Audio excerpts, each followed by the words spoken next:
Natanggap mo na ba ang iyong national ID? Kung wala pa, ilang taon ka na nag-antay sa iyong national ID? Ngayon, kung hindi mo pa nakuha ang iyong national ID, meron tayong madaling paraan kung paano ito i-process. Pwede nang mag-process ng iyong national ID online. Sa madaling paraan, kung sundan nyo lang ang video nating ito.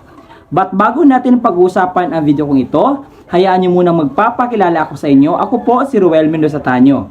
Kung ikaw ay bago pa lang sa aking YouTube channel, huwag kakalimutang i-like ang video na ito, mag-comment ka kung nakuha mo ang punto ng video ko ito, at kung ito ay nakatulong sa iba, i-share mo itong video sa kanila, at kung nais mo na tulungan ang channel ko na ito na mag-grow, just help me by just subscribing it.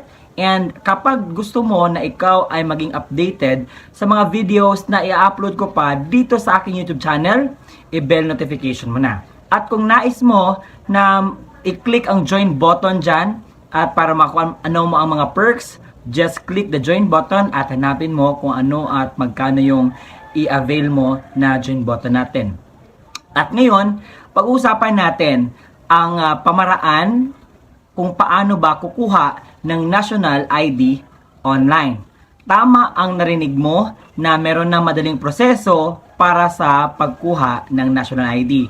Nang hindi ka na pumupunta sa PhilSys office or kung saan-saan ba, ma-process mo na siya through online.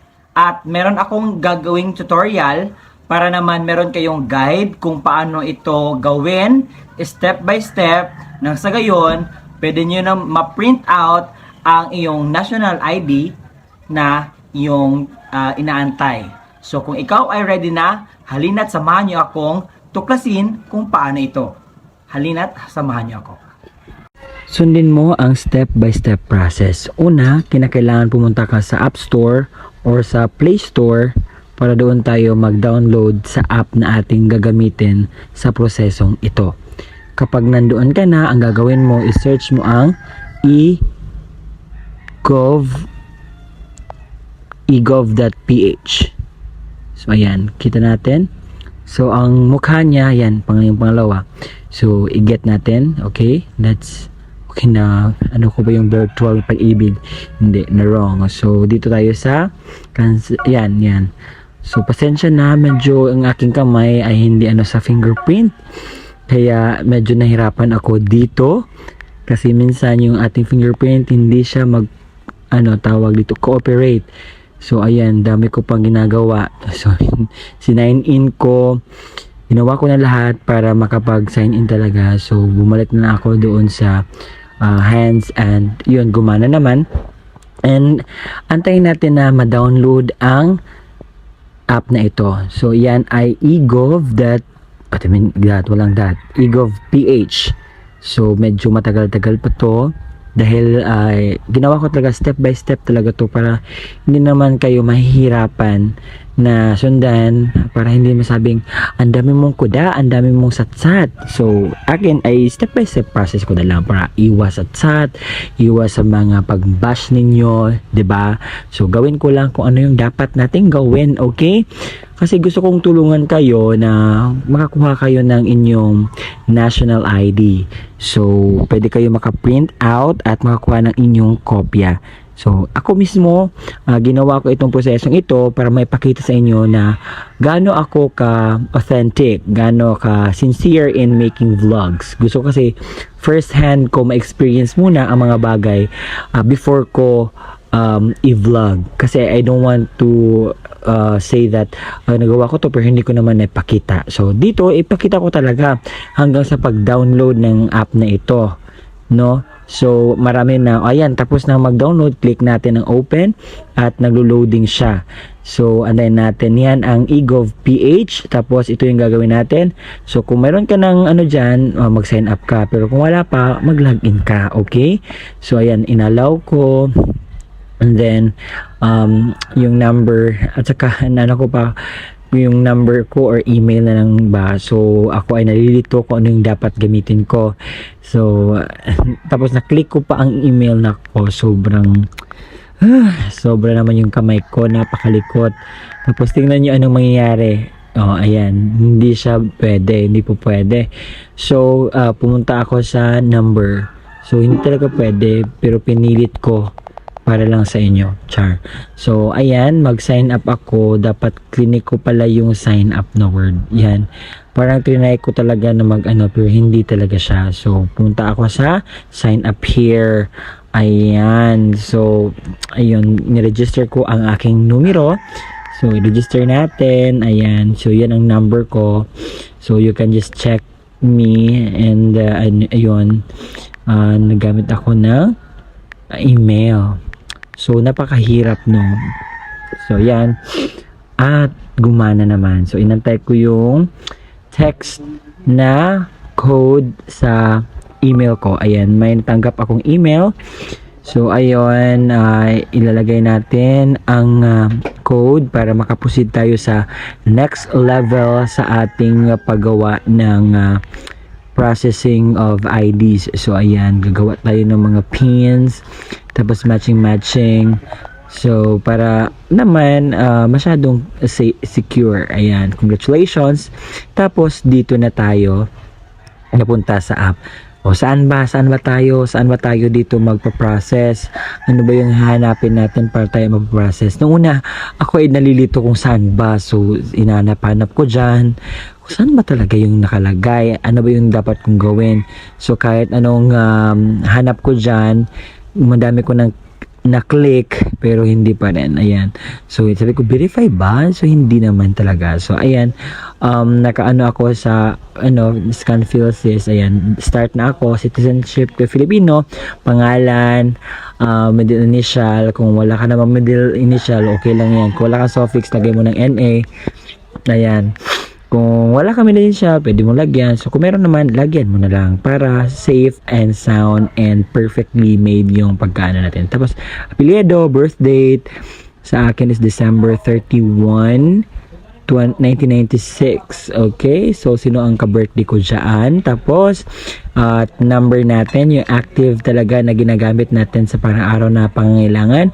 Tapos, i-click natin ang next at dito tayo sa ating city address. So, ako ay nakatira sa Davao del Sur. Ayan, Santa Cruz ang aking province at nakatira sa Zone 2. And kinakailangan pala, mayroon kang house number, building name. Ayan, so nagay ko New Victor. Ano pa yung New Victor? New Victor pala. Tapos click ko na at ito yung sinabi niya. So kung okay na, verified na. So okay, click natin ang tap to launch camera. Kasi kinakailangan tayong makita ni dito. So yan, nakita nyo naman ang aking mukha na parang no face detected. Ano bang nakita mo dyan? Hindi yan mukha. Ano ba yan? Ha? Para namang hindi ka na grade 2, okay? Hindi ko pa alam kung ano gagawin ko dyan, ha? So, ang arrow, sinundan ko. Yan. Kinakailangan pala, puntahan mo kung saang arrow. So, ano nangyari? So, ang hirap sundan ng ating cameras, no? So, ano yan? Doon na naman. Papunta naman doon. So, pinapakita ko yung tangos ng aking ilong. At, ayan. Okay na yan. So, I'm happy. Oo. Kahit hindi naman masyadong okay yung picture na yon. Pero wala tayong magawa. So, antay lang tayo para ma-verify ang ating mga details na sinend. Ayan. Maglagay tayo ng signature para naman malagay natin sa ating ID. So, ayan, I'm trying my best to make it clear and legit, authentic in the eyes of many. So, ayan, nakagawa din ako. Yan ang aking pirma. It's very unique and you cannot copy it. So, click natin ang continue and puntahan natin ang susunod na mga bahagi. So, ayan. So, ang nangyari is meron tayong OTP or one-time password. So, inantay ko na masend sa akin at pagka-send ay na akin ang kinopya dyan at sinubmit at congratulations na verified na. Tapos, ang nangyari dito, hindi ko alam na saan yung dapat kong i-click. Ayan, sobrang hanap ko. Nandito ba sa added? Wala. Pero, sa sobrang bobo ko, dapat yung nakalagay sa blue na camera, yun pala yung dapat kong i-click. Ayan, todo hanap ako. Diyan, yung blue. Yung blue na sa home, yan. Ay, nako. Sobrang bobo ko talaga. Hinahanap-hanap ko pa at nakita ko, but bawal siyang i-record. Click nyo lang yung blue at voila, dyan ang iyong national ID.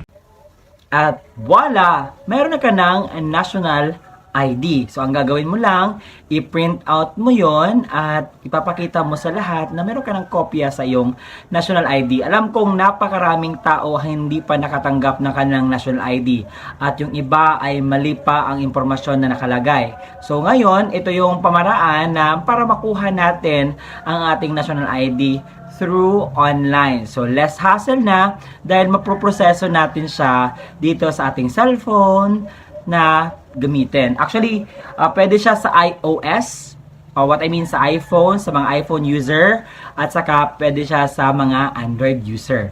Kung ikaw ay Android user, so i-click nyo na sa Google Play at i-search nyo yung eGovPH na app as well as sa iOS, yung app na eGovPH. At yun, sundin nyo ang sinasabi ko kanina na mga proseso para makuha ninyo at maka-print out ng iyong national ID. Actually, sa tagal ng panahon na inaantay natin, ako din na naghahanap ng pamaraan paano ba maproseso ang national ID online. Dahil napakaraming taong nagtatanong, Sir, meron bang pagkuha ng national ID online? Ano ba yung, kasi tagal ko nang hinintay, wala pa rin akong kopya sa aking national ID. And I want it so much dahil need ko sa trabaho, need ko sa lahat ng mga transactions kasi hinahanapan talaga tayo ng proof of identity which is yung IDs natin. And isa sa mga pwede nating makuha na ID is yung national ID, which is very helpful talaga as of this moment. And sa kahit na helpful siya, pero yung iba nating mga kababayan ay hindi pa talaga nila makuha dahil yung iba hindi pa visible ang kanilang national ID, yung iba hindi pa hinatid na mga tagahatid. Kasi sa amin, ang ginawa, hinatid lang ang aming national ID sa aming bahay at ipinalam na ito ay was claimed by this person, ganon-ganon. Yung iba naman, kinakailangan mong pumunta mismo sa pinakamalapit na barangay sa inyo at alamin kung ano ba ang status. And also, meron namang app, website na pwede nyo matrack ang inyong national ID kung ito ba ay nasaan na or ano ba ang status kung maibigay ba o wala. And sad to say, maraming mga national ID na mali-mali yung mga impormasyon na nakalagay doon, and so sad for that, no? So siguro mag-ask tayo ng mga authority kung ano yung dapat natin gawin with that kind of situation. So as of this moment, yun lamang po ang ating update kung paano nga ba magkuha ng national ID online. So ito yung pamaraan, madaling pamaraan na aking maibigay sa inyo na sana'y nakabigay ako ng impormasyon at kung ito ay napaka-importante at nakatulong sa inyo, i-share niyo ito sa inyong mga kaibigan at don't forget to subscribe my YouTube channel, no, dahil I really wanted to spread out kung ano yung mga impormasyon na kinakailangan natin nang sa yun hindi lang ako ang may alam, kayo din ay may alam sa lahat ng inyong or matutunan na bagong kalaman dito sa aking YouTube channel. At see you again next time sa aking vlog.